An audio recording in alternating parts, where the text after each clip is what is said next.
right. Welcome back to the Poke Lore podcast. My name is Professor Cedar, and joining me once again is Professor Pine, and we are set to explore the world of Pokemon. Welcome to part 2 of the origins of the Pokemon universe.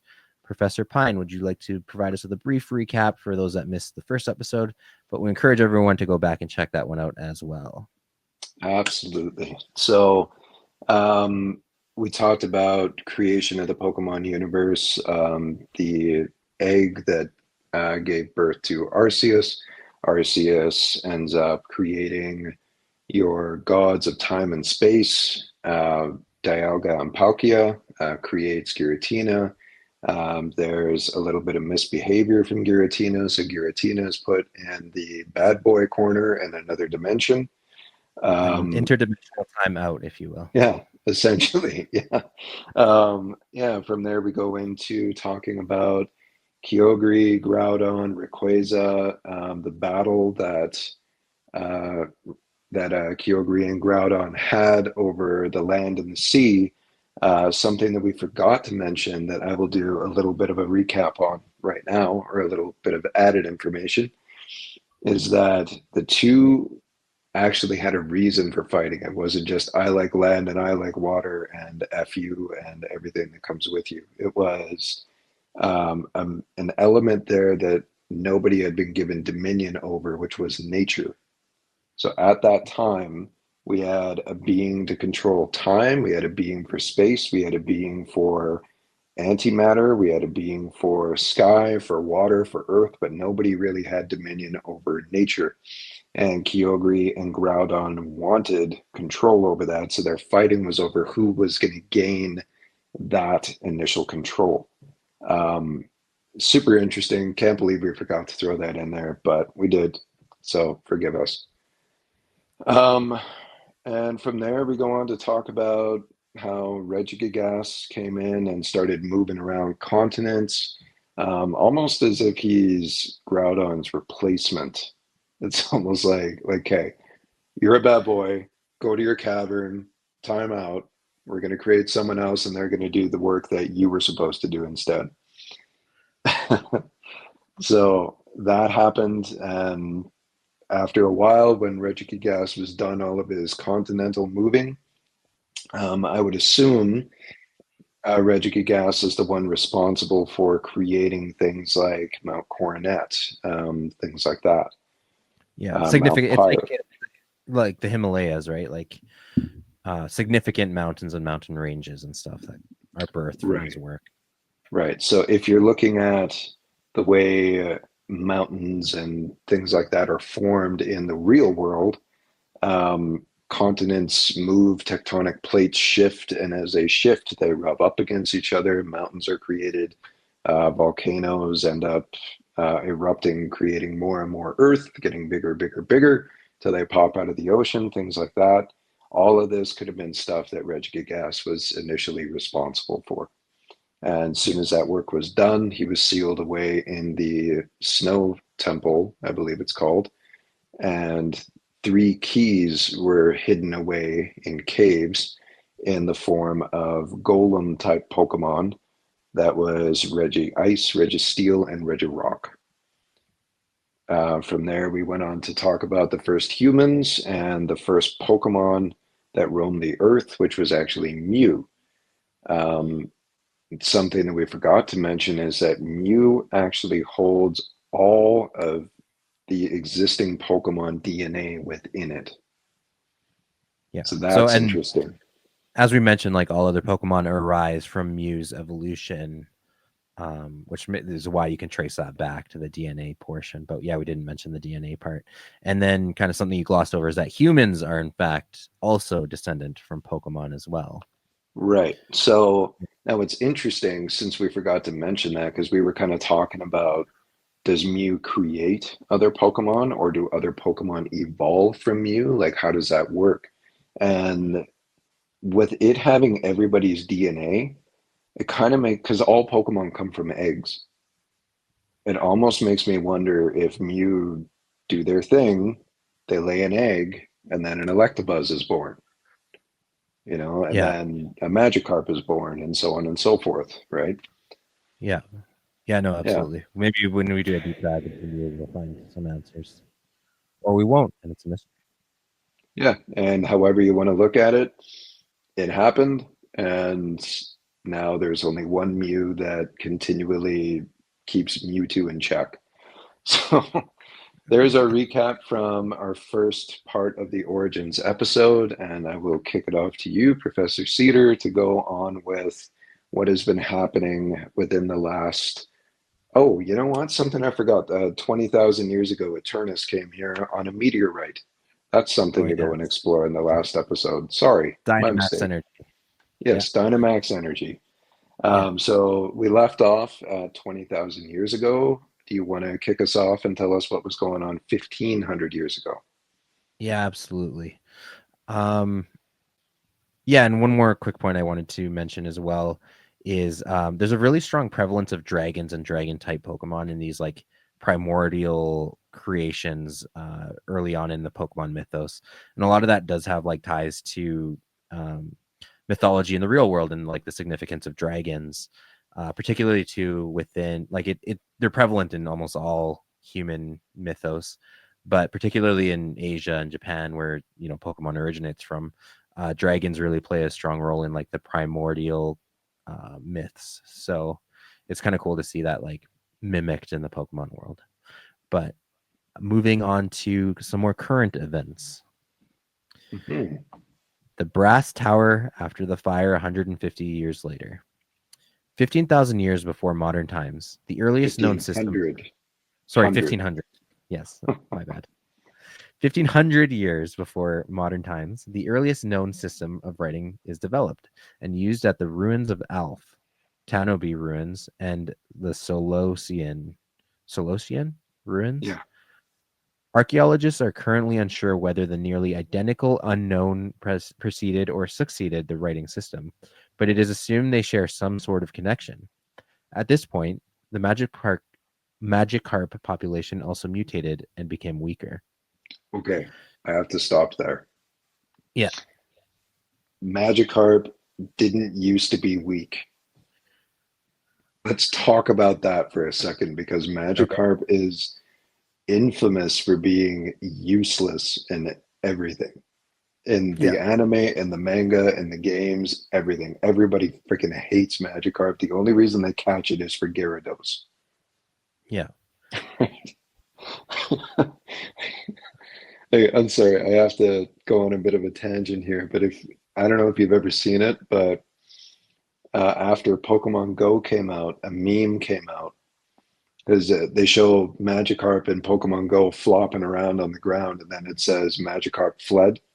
So they did a meme of Magikarp, and it says Magikarp fled, and then it shows him with Hussein Bolt legs and just took off. I think I've seen that. Yeah. Yeah.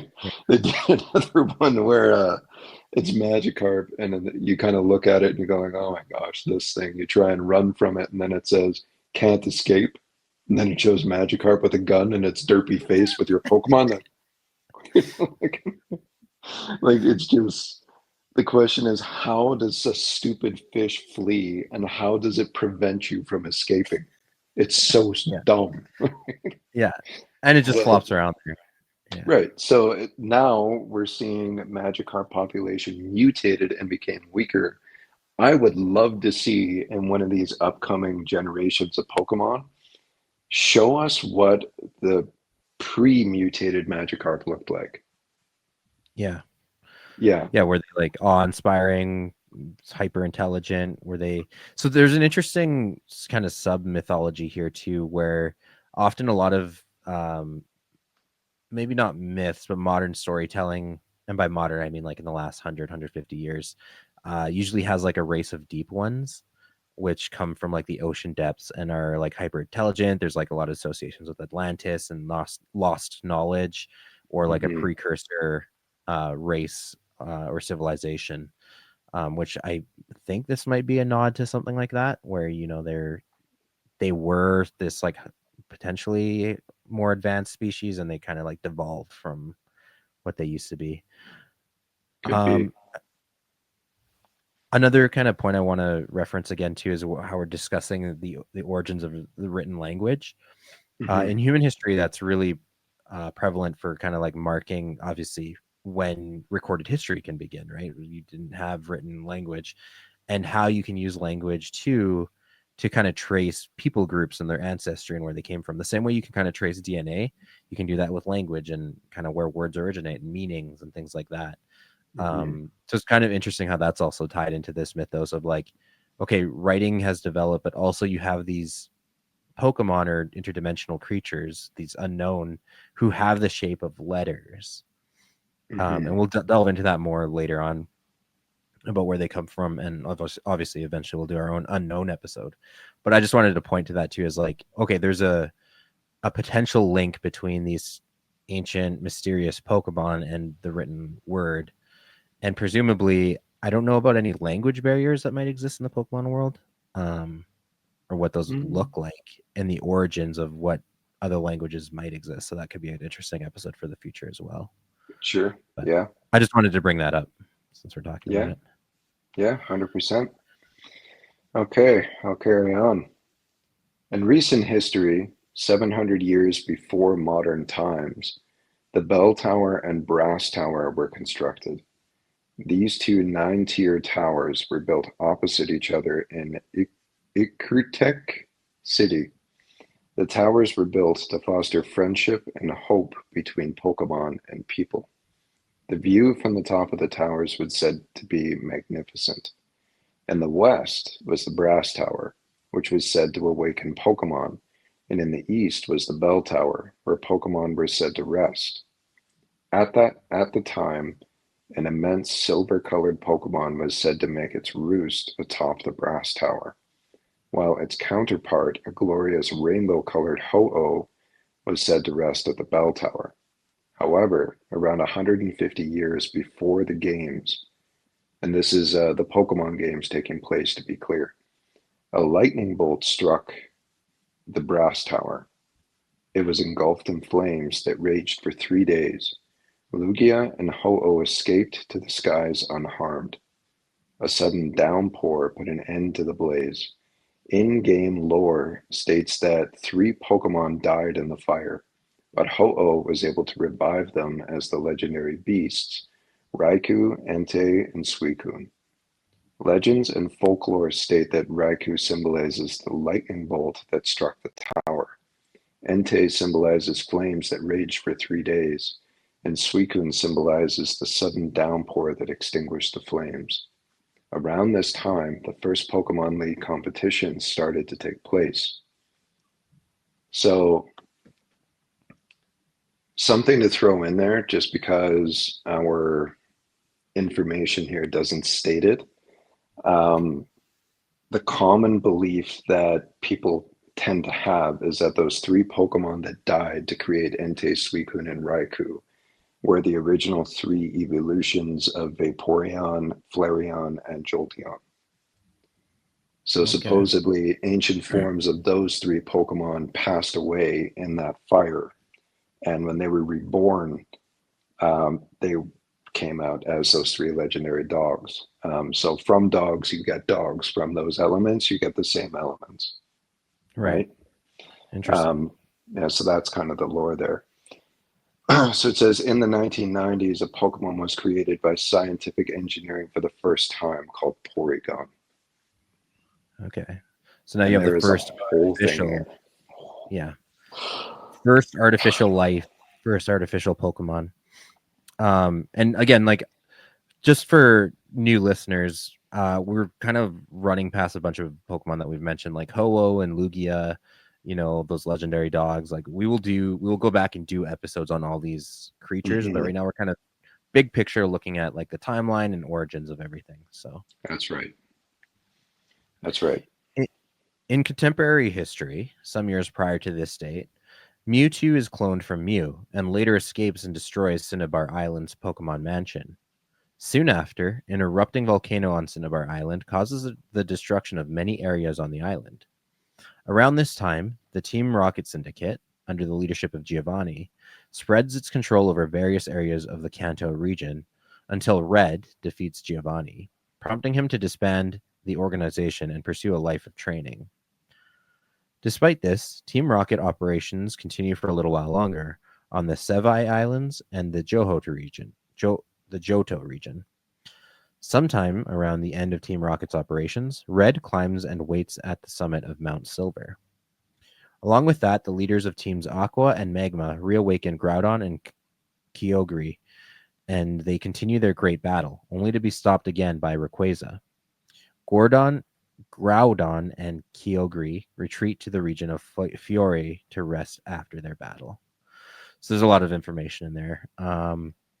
So once after you have Porygon created, you have another kind of artificial Pokemon created, Mewtwo. So you kind of see the emergence of like science and it interfering in nature and Mhm. meddling with Pokemon and creating artificial Pokemon. So that's Right. interesting, to So say the least.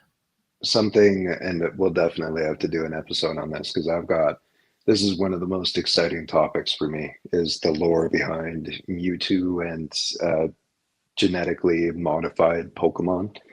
Yeah. Supposedly, Ditto is another science experiment, and Porygon is another science experiment, like we just read. So the thought that is drifting around is that those two Pokemon, and possibly even others, are failed attempts to create a Mewtwo. Okay. So they So finally got it right in the last iteration. supposedly, right? Because you have to remember, this kind of goes back to the first Pokemon movie. If you remember it, they find a bone from Mew's tail, and they use that to clone a Mew, and you get Mewtwo, right? So clearly, because Mewtwo looks kind of similar to Mew, but not really, it shows they probably didn't really know what a Mew looked like, right? So when they're growing it, it looks different. A counterpoint is they have, I think there are people that may have seen, like Mew is kind of like a mythological figure, like, it's almost like Bigfoot, like people claim they've seen it. Right, Um, and then the other thing is, I know there are like ancient inscriptions and ancient drawings of Mew, but to be fair, like how accurate those are, like it's a right, 2D interpretation of a 3D living object. right. We Well, have and bones. doing it in stone is different than seeing it in real life, right? Right, exactly. And I was gonna So, say, like, yeah. we have dinosaur bones, but we're not totally sure that what they even looked like, right? There Hmm. could be mistakes, and there's a few dinosaurs that we've made up by accident because we accidentally put the wrong bones on the wrong bodies. Or alternatively, Yeah. right now they're discovering that maybe some dinosaurs that we thought were separate species were actually juvenile forms of other dinosaurs. So they were the same dinosaur; they were just babies and teenage versions. And then the one big question that, whether how many dinosaurs were covered in feathers or what colors their skin was, um, how their skin fit on their bodies without, soft tissues that we can't know whether or not they were there, Hmm. like how fatty they were, or how loose their skin might have been, or if they had, air sacs of some kind for, breeding. So there's so many unanswered questions. So you're right. There's certainly, like, when you have a mythological figure, kind of like Mew, you can't Hmm. really be sure exactly what you're dealing with. The other thing too is that Mew does have the genetics of all other Pokemon too. So when they sample its DNA, are they sampling all other kinds of Pokemon DNA, which could lead credence to that Ditto theory because Ditto can Right. shapeshift. So Hmm. Yeah. Yeah. It's very super interesting. interesting. Okay. So in modern history, the Sinnoh region has become unusually colder due to the strange circumstances occurring across the region. The legendary trio of Sinnoh are also awoken by a villainous team, Team Galactic, who use a red chain forged from the Lake Guardians to summon Dialga, Palkia, and Giratina. Their efforts are halted due to interference from the player in the game. At this time, a rip in time-space has occurred, opening a portal to the Distortion World.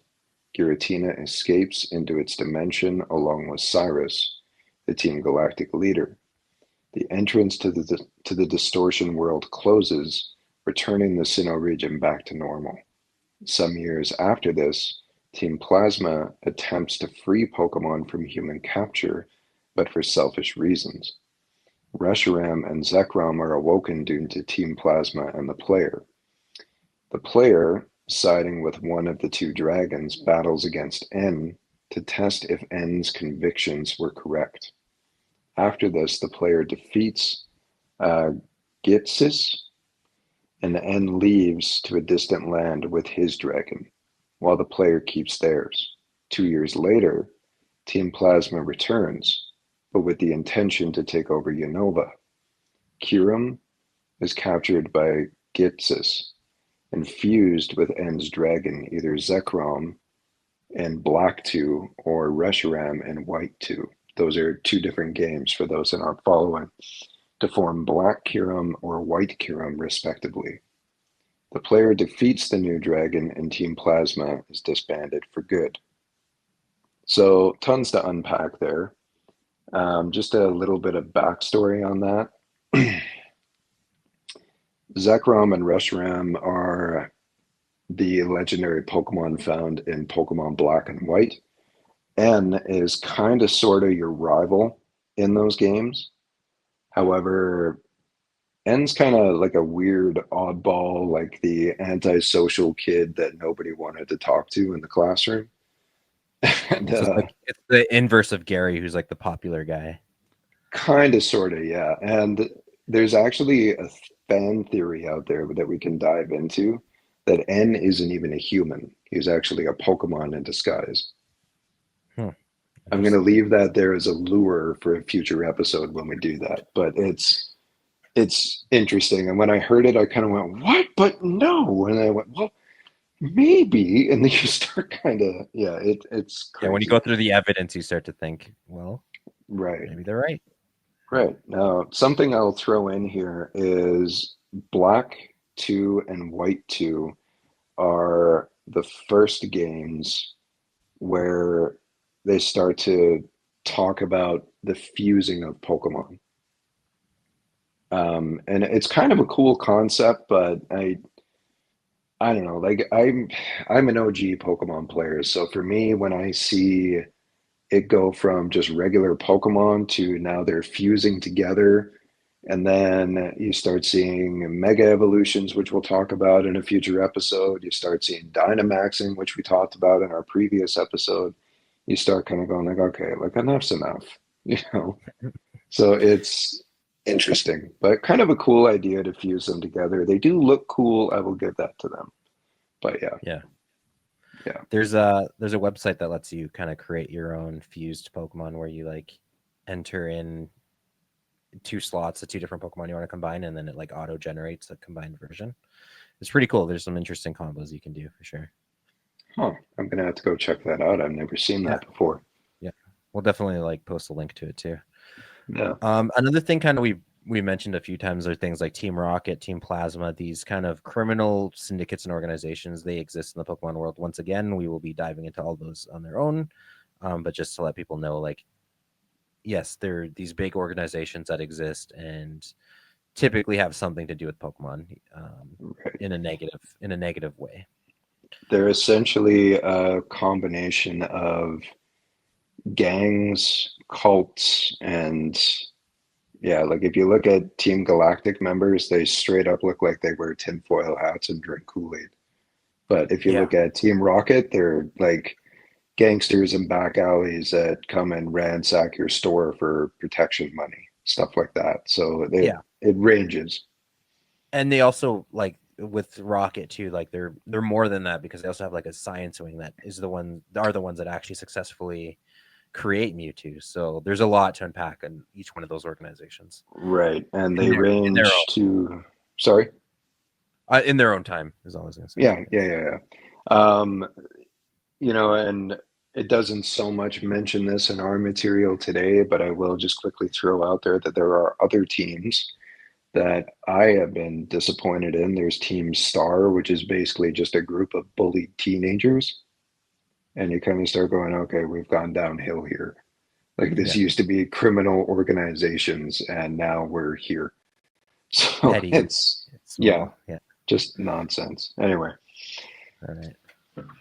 All right. Concurrently with Team Plasma's return, Team Flare in Kalos tries to destroy the world and make a more beautiful one with the help of, is that Zernesix or Zernes I X think it's and Xerneas and Yveltal. Xerneas and Yveltal. Good to know. I'm assuming that's Pokemon X and Y, the That's games. right. Yeah. Yeah.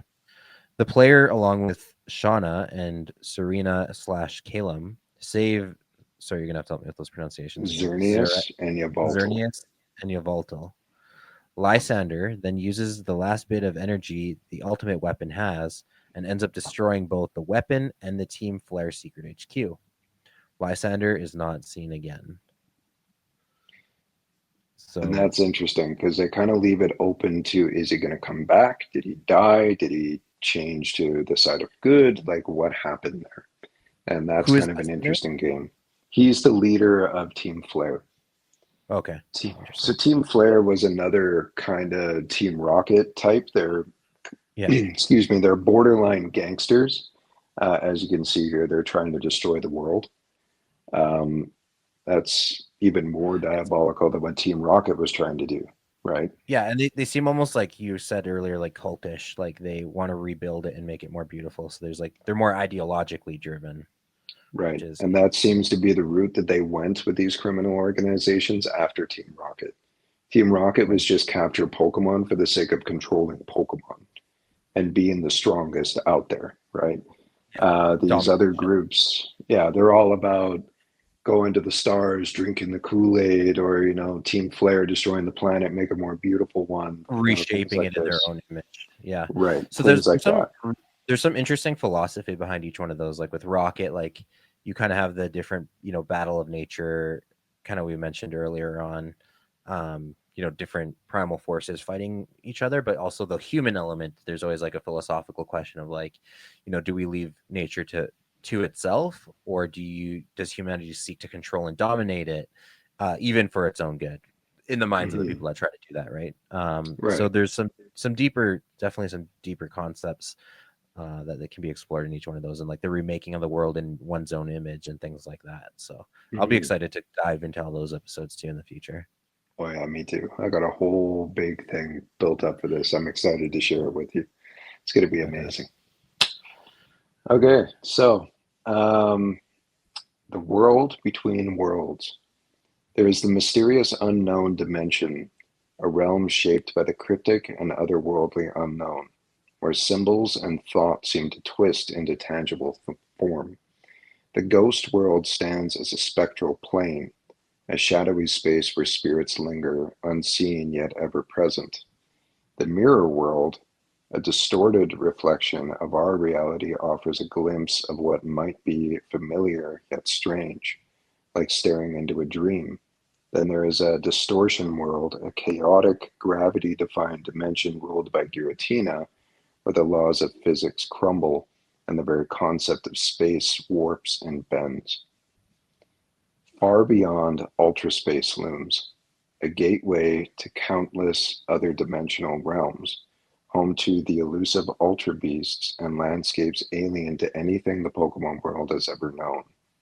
The temporal world and spatial world domains tied to Palkia and Dialga govern time's unending flow in the vast expanses of space itself. And high above all rests Arceus's world, a plane of divine creation where the original one washes over the universe that it brought into being.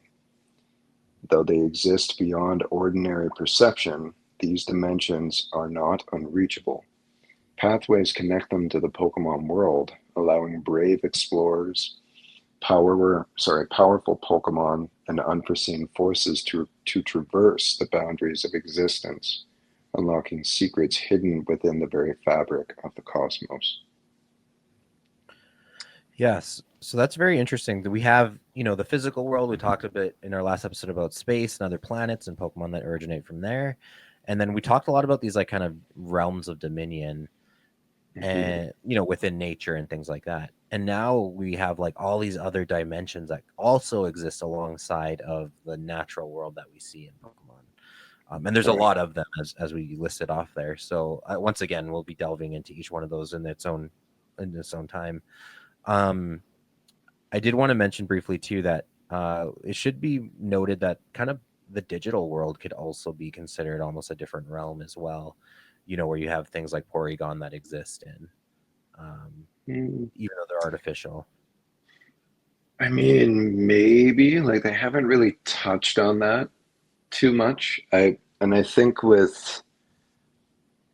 think with Porygon being created in our Pokemon world, that wouldn't necessarily be a thing unless they kind of created it at some point. You know what I It mean?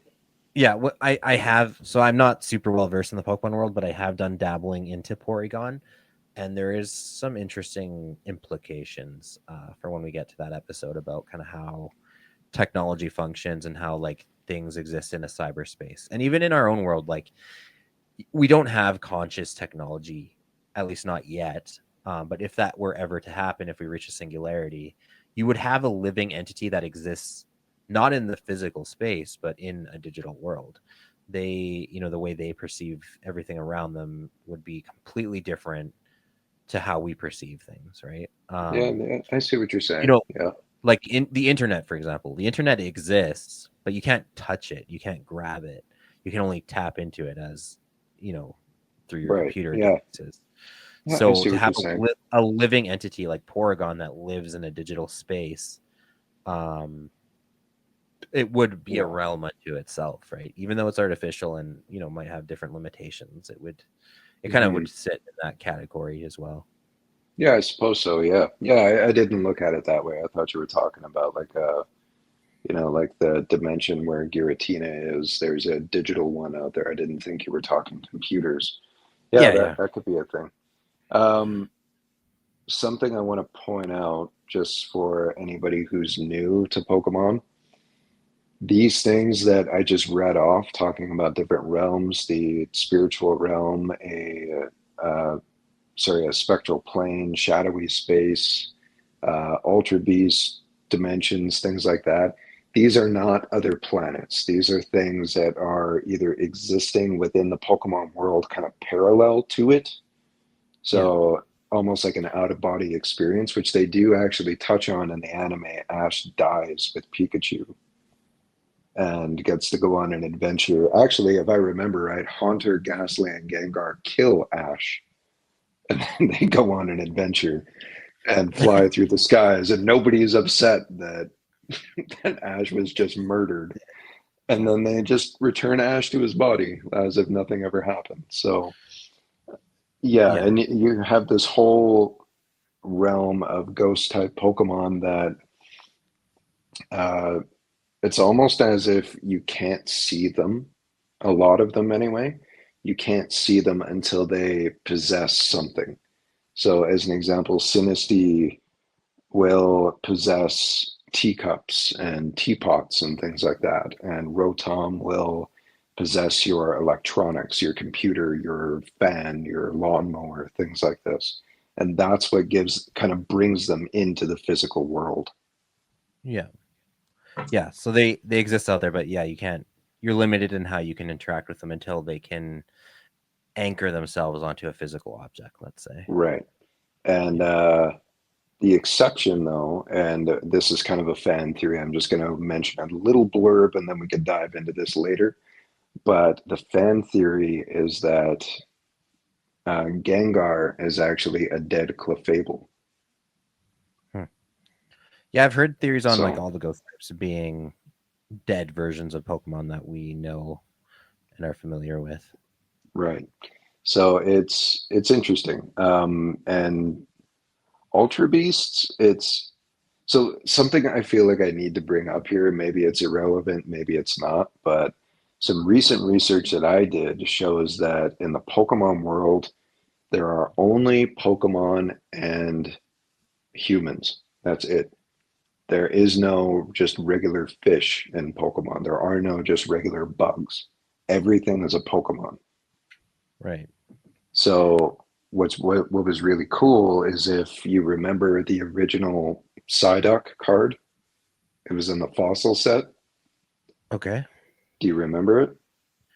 I think I do. I'm picturing a Psyduck, and I So think, it's a Psyduck kind of looking into a pond, and he's kind of, holding his head all confused like.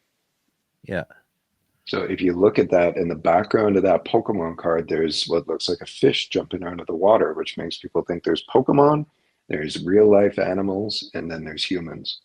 But right. that came out 1996. Okay. If you look at one of the newest Pokemon generations, they took that fish in that Pokemon card and turned it into its own Pokemon. Okay. So Interesting. there are Pokemon from 1996 hidden in the cards, hidden in the anime that you have never seen before until they decide to release it 10 years later, 20 years later. I imagine that's their way of kind of retconning it and making sure that their statement was true and people can't throw it in their face later and be like, look, see, there was a different animal. Well, that was actually a recent statement that Game Freak made. Okay. I'm not sure how recent, but it's definitely within the past More like 5 or 10 years. interesting. Yeah. Okay, well, So we'll have to keep an eye out, and all our listeners too. If you go through your Pokemon collections, or while you're watching the show, see if you can spot a regular animal out sure. there, and see if there's credence to this, or if it's uh, almost like a reverse Bigfoot, where you're looking for regular animals That's instead of right. mystical ones. Yeah. So Yeah. the Ultra Beasts are essentially super, super powerful Pokemon. Almost my understanding of them anyway is that they're not legendaries, but they are along the same kind of line. So it's not that there is only one which makes them a legendary, such as Mew or Mewtwo. There's only one of those, and that's why it's a legendary Pokemon. With Ultra Beasts, it's just there's only one that made it from their dimension to ours, which is what makes it a legendary. Same as Deoxys coming from another planet. Until we figure out how to get to that planet, you don't get to go and see all the cool forms of Rayquaza. You just get the ones that make it here, Right. right? Interesting. Mm-hmm. Sorry, and that's a theory, or is that's confirmed? That's my understanding of it. So I'm going to say that it's confirmed. It's not a theory. They are As far as Pokemon. you're concerned. I Yeah. don't think they're legendaries though, because the legendaries in that generation, um, they're oh man, what are their names right now? I can't remember. One's like Sola Leo, I think, and there's another one that I can't remember. But those are the legendaries, and then there's Necrozma as well. So those are meant to be your legendaries, if I'm Okay. remembering it right. And then the Ultra Well, Beasts are something different. we'll again we'll have dedicated episodes to all those things, and we'll dive Yeah, deeper in there and jog your memory a little bit. sure. Yeah, sounds Awesome. good. Great. Well, thanks everyone for joining us on this trek once again through the origins of the Pokemon universe. Look forward to seeing you guys in the next episode. Yeah, until then, have a good night.